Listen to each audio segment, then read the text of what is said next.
Welcome to this episode of the DGD Podcast. As always, Robert Reynolds. Listen, guys, we got a lot to talk about, and I'm not even going to lie about it. You have April Fool's Day, right? So first off, make sure you don't get it twisted. All right, don't get it twisted. Just saying. Anyway,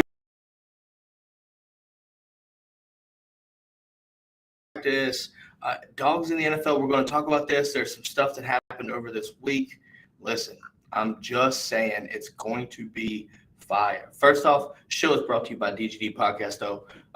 Lots of rain, right? Lots of rain. Use code DGD at checkout. Get 10% off your purchase site-wide.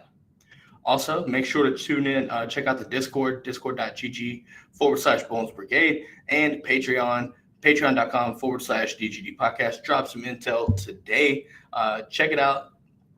Subscribe. Discord is free, guys. Discord is free. Good community there going. With that being said, though, right? With that being said, got a lot to talk about. I see the brigade is kicking up in here. Got the dog. We're going to do a little roll call. The dog, which is Tennille, Zachary, Rudes, and Mr. Patrick Oliver. Guys, I'm hoping y'all are having a great Friday. Hope y'all don't fall for all this April Fool's stuff, nonsense. But look, today's show ain't about that nonsense, all right? We're going to be talking about, first off, we'll go ahead and start with the NFL, right? A lot of dogs about to be taking this draft upcoming.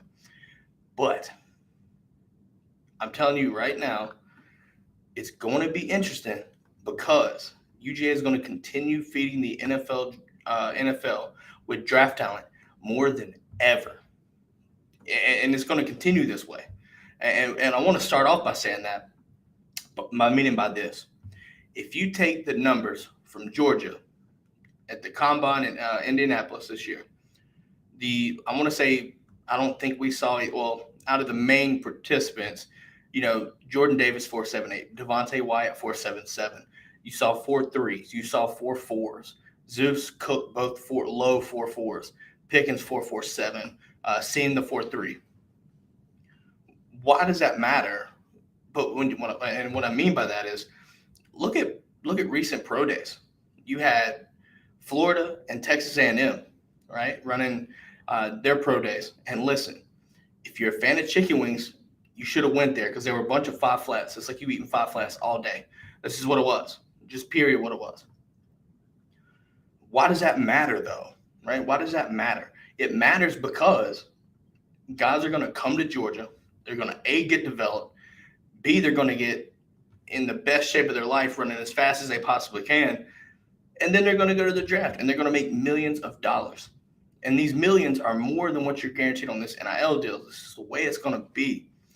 So the blueprint, and I'm glad Georgia's a team doing this, is sticking this business as usual, right? When in the whole world of NIL, you need to stay what we're doing, stay the course, because kids see those numbers, and come April, you're going to see, what Patrick even says, potentially 5 dogs in the first round.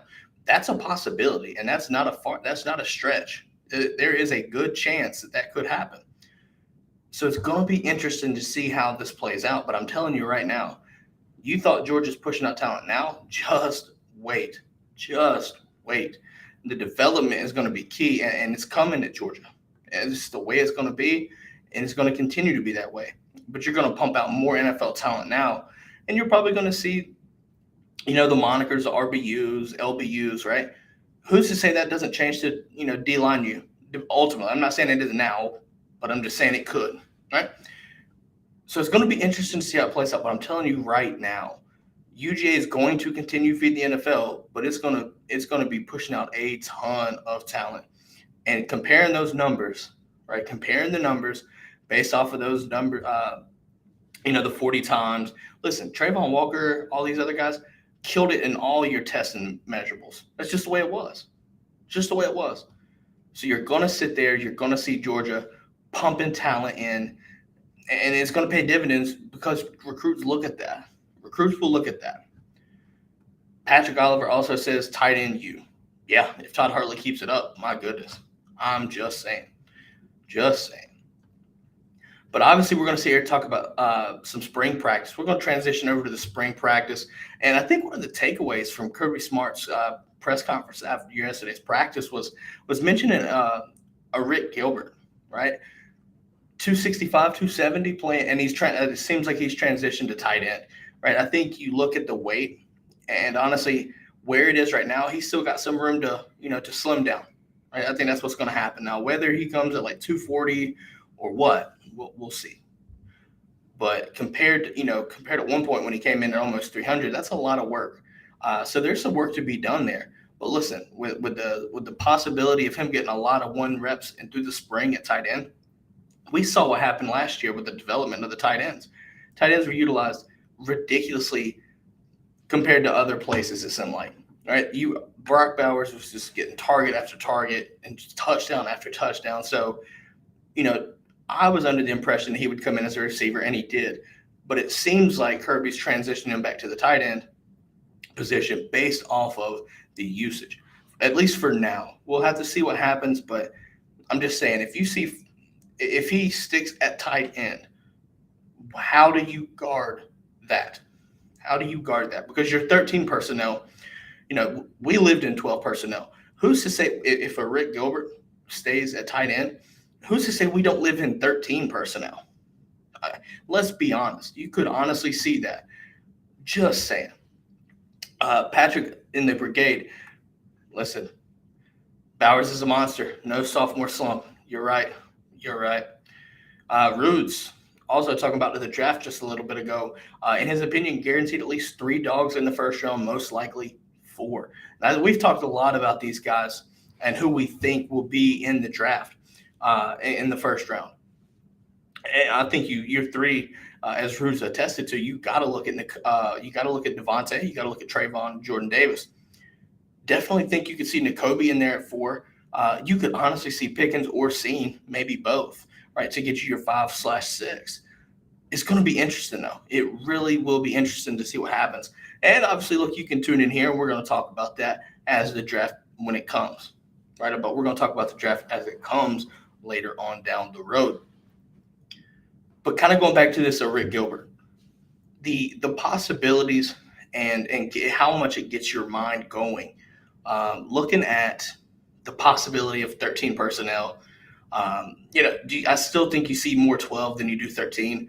But what does that mean if you do 13 personnel with the talent that you have? You have, thinking of the possibilities of having Brock Bowers paired up with Darnell Washington, paired up with a Rick Gilbert.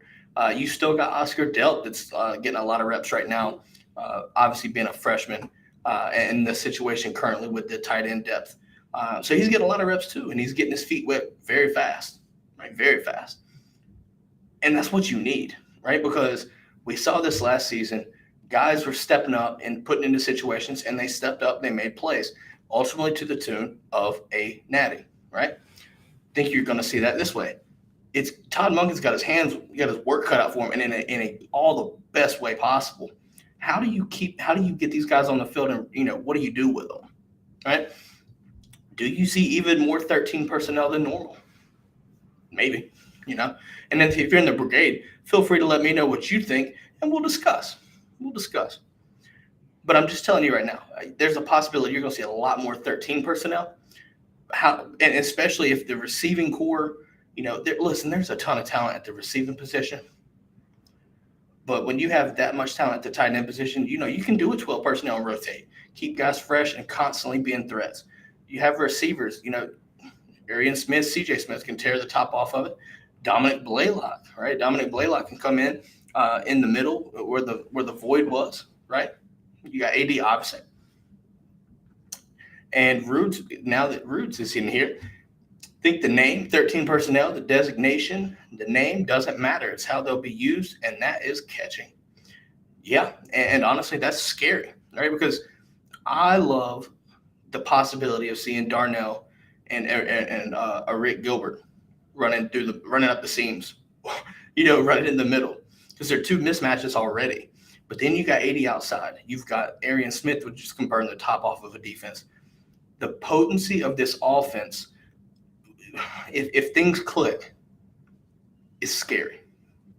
Absolutely scary. You hear about all these people talking about Georgia's losing this, especially on the defensive side of the ball. I get it. But offense can definitely make up if there's any regression at all. The offense could more than make up with it, with its potency potential, right? There's so much potential for this offense to just be a juggernaut, and it's underrated, right? It's not your JMO type name, right? You have AD, not a 5-star receiver, this and that. Look, Rick Gilbert, 5-star. Darnell Washington, 5-star. Oscar Delp, high 4-star. Brock Bowers, 4-star. It's just crazy how the formula and the recipe that Georgia's using is a little bit different than years past, it seems like. Utilizing the tight end more than your receivers. I'm not even mad. Not even mad. And Patrick says he's waiting for more dogs to shine so he can spend more money on autographed merch. Listen, that's a true thing too, man. That's another thing. You sit there to get some stats stuff, and Brock Bowers, Jalen Carter, you name them, right? Especially just waiting to see what happens this year. It's going to be interesting. I do think that our offense is going to be extremely potent, and people better not sleep on that. Like, you just cannot sleep on that. Just cannot sleep on that facet. So whether you're Oregon, South Carolina, Tennessee, I'm just telling you, you thought our offense was good last year. Just the potential is going to be even better this year. And honestly, people can talk about this regression on the defense and losing people. Guys, we just reloaded. We just reload. Like, it's not going to surprise me to see Michael Williams make an impact early, even as early as the Oregon game.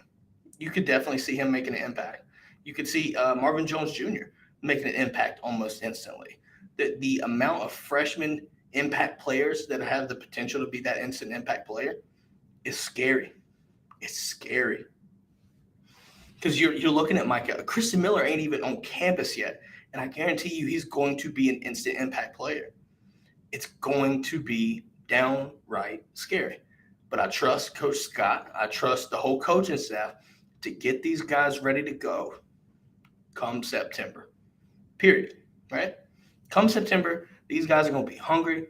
They're going to be ready to go, and they're going to kick some fucking ass. So what's going to happen? It's just going to happen. Just going to happen. But also, while we're talking about this right here, I do want to break down one position group that I have some, not really questions, but I want to just look at it more in depth. And what, because this past season, there was a lot of drop off, or not a drop off, but we're losing a lot, right? And everybody wants to look at the defense and what we're losing. And that's the linebacker, the whole linebacker core, right? You're losing guys, Nakobe, Channing, and Quay, and you're losing them all to the draft. They're going to get high draft picks too. How does Georgia replace those? How do you replace that kind of production and the talent? And to some degree, you don't. You definitely just find the right guys to plug in and fix it working. That's just the way it goes. And what I mean by that is this.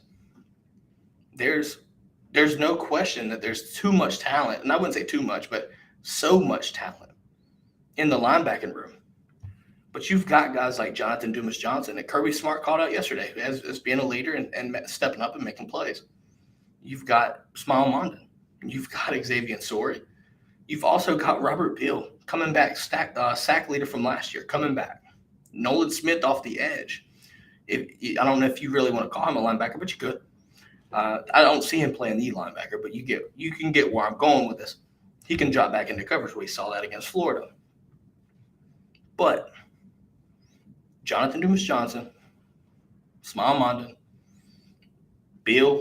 Robert Beal, there you go. We will be just fine. Jonathan Dumas-Johnson coming out of high school was already college ready. Just kind of went under the radar a little bit. Obviously, we had guys like Channing, we had Quay, we had Nakobe. I get it. But he made impacts early and often when he touched the field. And that matters because they all got good reps. Maybe the inside linebacker position, not as much. But you're going to see guys like Jonathan Dumas-Johnson make a lot of impact plays early, extremely early. Now, Rudes also poses the question. Let's see what this question is. New question series each year. Possible walk-on star to rise, as did Dan Jackson, Stetson Bennett. And I'm going to take that Roots, and I'm going to say it's Dan Jackson because he came up. If I'm not mistaken, he's still a walk-on. But I'm telling you, he's going to be an impact player in that safety position. He's going to. He you have guys like Malachi Starks coming in. But Dan, listen, that experience is key, right? And Kirby values experience at the safety position. You have Chris Smith and Tyke Smith coming back. So that if you have that experience factor there, right, whether it's a walk-on or scholarship, whatever, that's going to matter. But Roots, if you want me to switch it up and say somebody else, give me Brett Thorson. If I'm not mistaken, he's a walk-on. I think he's a walk-on. It's a punter. Open spot, and I wouldn't be surprised to see him taking punting duties. Just wouldn't. He's Australian. Australians have had typical success putting out talent. So, just saying. I think you can look at Brett Thorson. He's going to – and listen, a lot of people don't understand that Camarda had such an impact in the game, right? People focus on offense, defense, but they always lose track of the special teams. Special teams can kill you, and it can win games if you do it right. Why do you think Zamir White was blocking on a punt block? He scored the touchdown against Arkansas, right? Special teams matters. Trayvon Walker was a freshman running down kickoffs, right? Kirby values special teams. And all those guys are impact players. So Brett Thorson could be that guy. Patrick says, shout out to Chris Smith. Dude was impacting big moments last year, but he doesn't get the hype some of the others did. Listen, you know what? You're right. But guess what? His year is now, and he can make an even bigger impression than what he did last year. And it's crazy to say that because he started off the season with the pick six, and he made plays throughout the season. It's crazy to say that, but I'm telling you, I think he has an even bigger year this year. I just think that.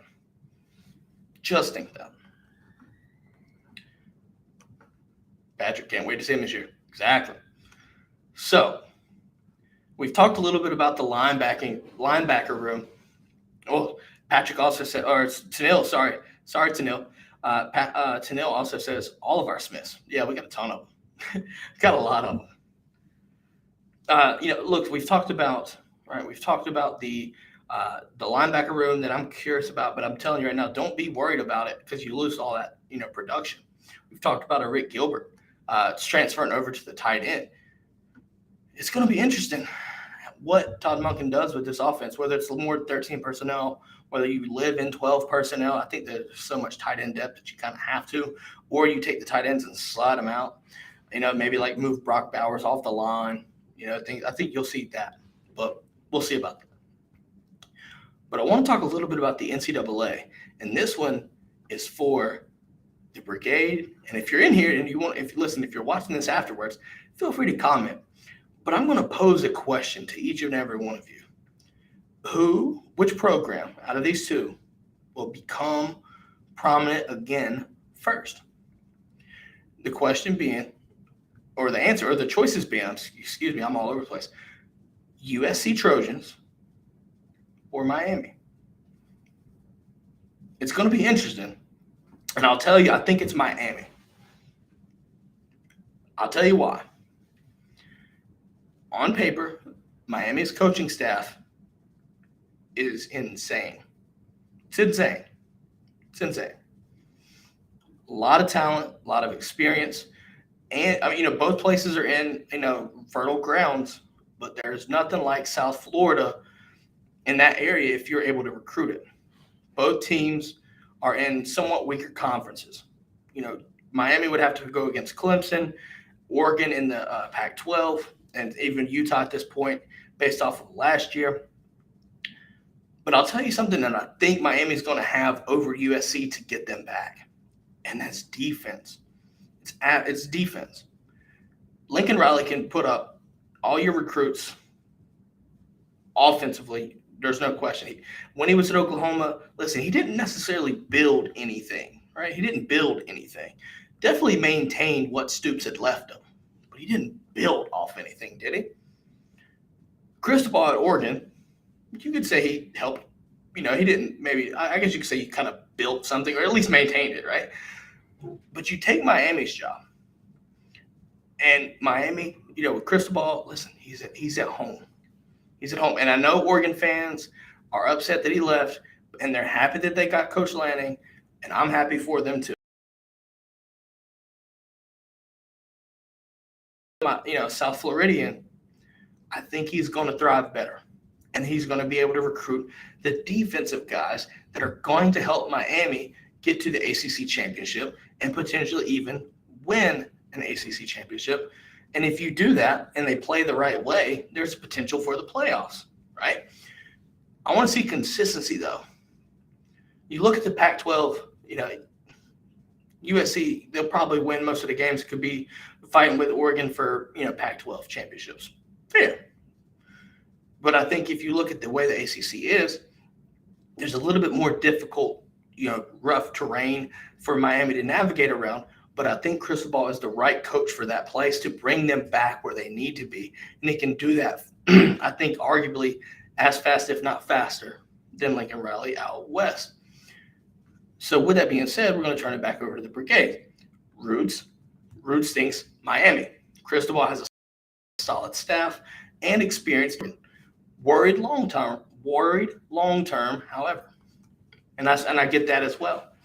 It's all about retention and then recruiting, right? Recruiting South Florida when you've got the likes of Georgia, Alabama picking it away. Obviously, I think there's a little bit more of a chance of, you've got Florida State trying to pick them away.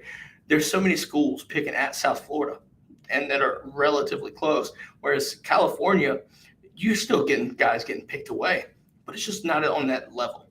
So I think that's what might be concerning Roots, it sounds like. USC has money and a head coach who handed a program with Oklahoma.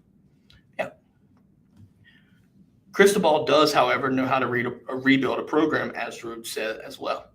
So this comes to my topic of discussion where I just think that Miami can get back there soon. Now, listen, college football is better, and I don't even care for this too much, but when both of those teams are both of those teams are relevant and good, college football just seems more fun. Going back to the nostalgic kind of days, back in the early or late 90s, early 2000s, early to mid 2000s, right, with the Leinarts, the Bushes, the Miami 2001 Hurricanes team. Yeah. So Tanil is recruiting, or she's rooting for Miami, but she also says that Clemson has the ACC, which is another team that I think they will based off of talent, but I need to see what happens, especially long term. I need to see these defensive coordinator hires. What's going to happen, right? What's going to happen? Are they going to sustain themselves? Are they going to regress? Are they going to progress? So that is the question there. But with that being said, we're going to end this portion of the show for today, and we're going to go to our Q&A. So with that being said, have a great Friday. Tune in next time.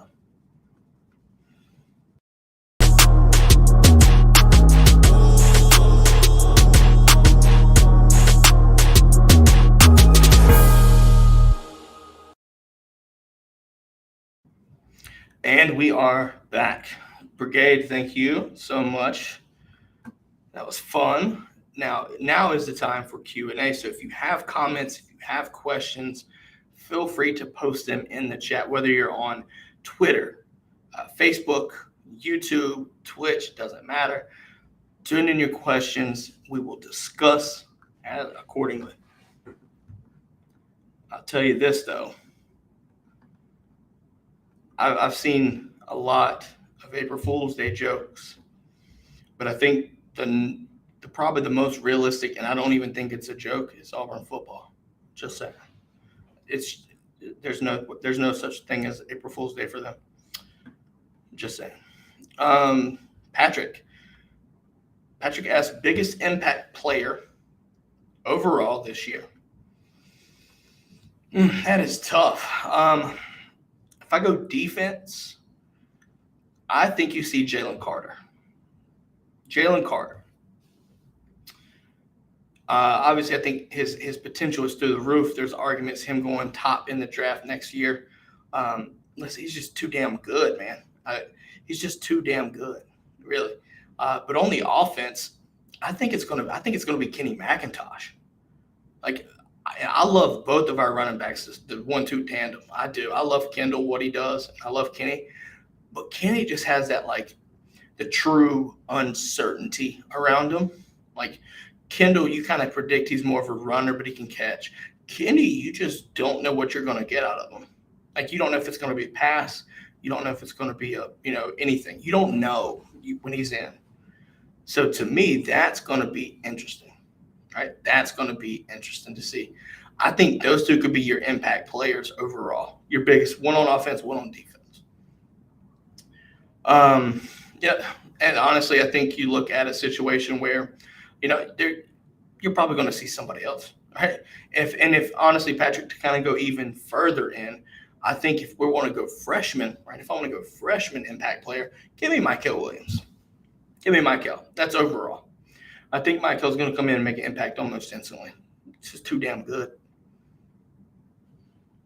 So apparently there's some beef here with Jay and Tanil. Hopefully you get it situated, though. Don't like when dog fans got beef with each other. It happens, but don't really care too much for that.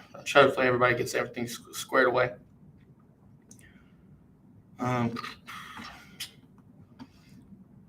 There's I didn't even realize this. Like, I think because the last few weeks with Arch, Jamal, right, all these guys coming in, Carnell Tate, all these guys coming in, you don't even realize that, like, there's actually a lot of good talent coming in this week too. It's just not as publicized, I guess.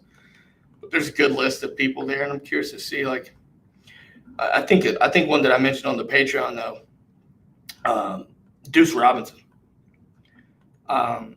Definitely worth reading if you want to check out the Patreon, patreon.com/DGD Podcast. Very good article about that. Also talk about Rico Walker.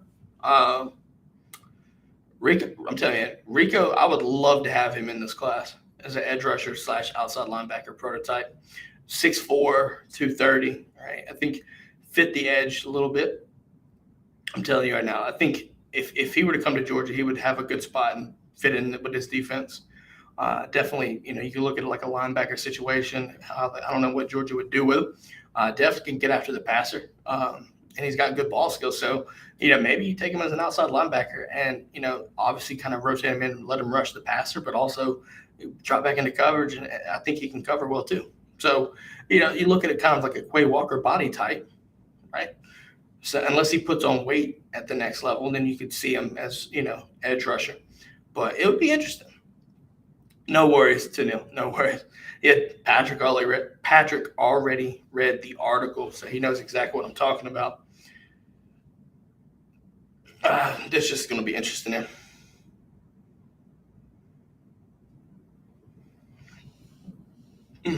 Any questions, folks? Anything you want to talk about? I know G-Day's coming up. How are we feeling about G-Day, guys? $5 worth, it sounds like, I'm sure.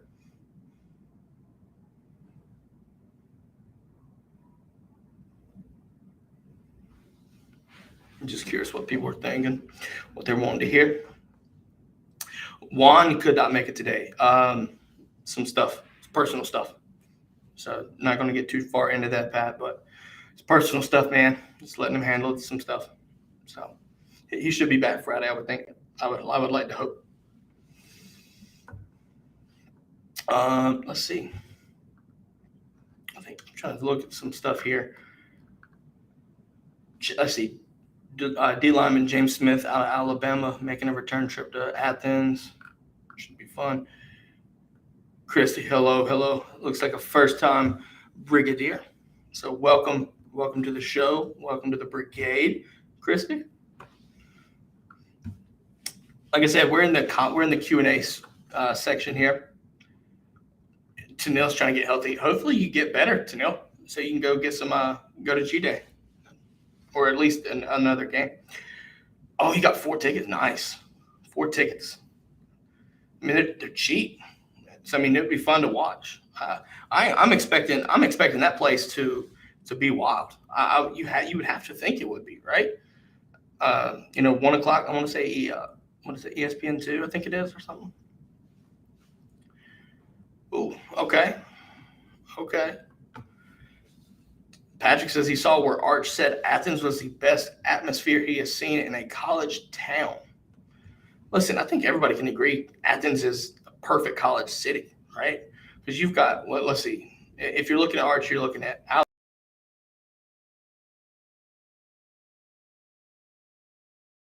Georgia, and you've got Texas. With that being said, out of the three, right, I think Athens is probably the best city. Austin, huge city. And then, Tuscaloosa, Alabama runs that city, and rightfully so, right? So I could see where he said that. It makes sense. It definitely makes sense. Neil said that last year's was good. Yeah, I felt like there was a vibe coming into the off season that like we knew it was our year or bust, and like I could only imagine seeing AD Mitchell break out and things like that. People were hyped as hell about that. So Patrick needs to go to G-Day. Yeah. Oh yeah. Absolutely. There's just a ton of stuff to do. I've heard it. So, let's see. Let's just keep looking through. So you already said James Smith, it's 5-star D lineman out of Alabama.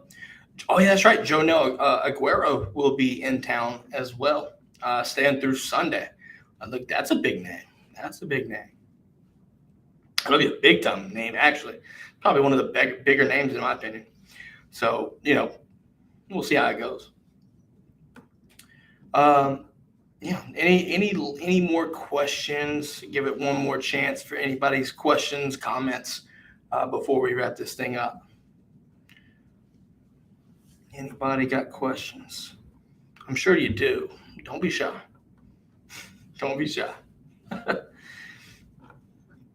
It's gonna be fun. I would expect, leading up to G-Day, you're gonna see a lot of fun stuff. A lot of fun stuff. All right, it looks to be getting quiet over there in the brigade section.